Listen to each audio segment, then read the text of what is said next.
Channel B plus, নতুন সূর্যোদয়, নতুন বাংলাদেশ।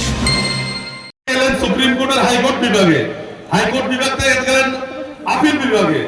আপিল বিভাগ ওনাকে বলিল যে আপনি নির্বাচন করিতে পারিবেন, যদি বিজয় অর্জন করেন তাহলে আপনার এই বিজয় অনির্দিষ্ট কালের জন্য স্থগিত থাকিবে। বুঝছেন তো? আমরা কি দুরন্ত থাকতে চাই?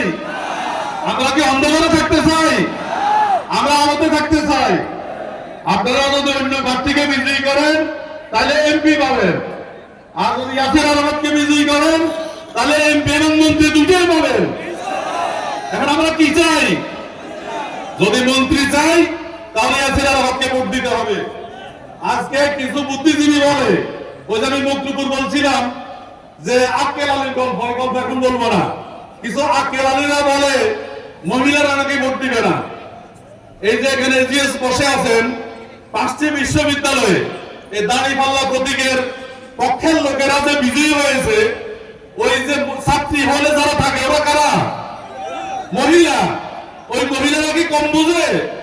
ওদের সবগুলো হলে শিবির পূর্ণ প্যানেলে বিজয়ী হয়েছে। অতএব মহিলারা কারে ভোট দিবে? দাঁড়িপাল্লায় ভোট দিবে।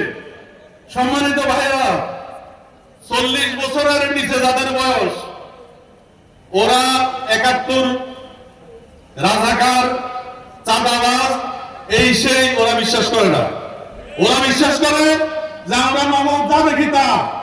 5ই আগস্টের পরে জামাত ইসলাম জনকল্যাণে কাজ করেছে, আর বিএনপি চাঁদাবাজি, টেন্ডারবাজি, রাহাজানি, দখল ইত্যাদি করেছে।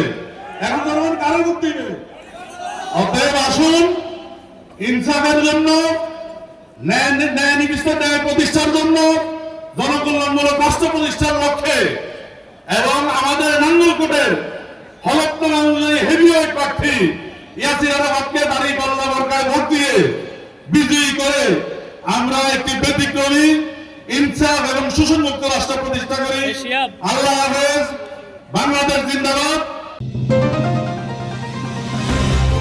চ্যানেল বি প্লাস, নতুন সূর্যোদয়, নতুন বাংলাদেশ।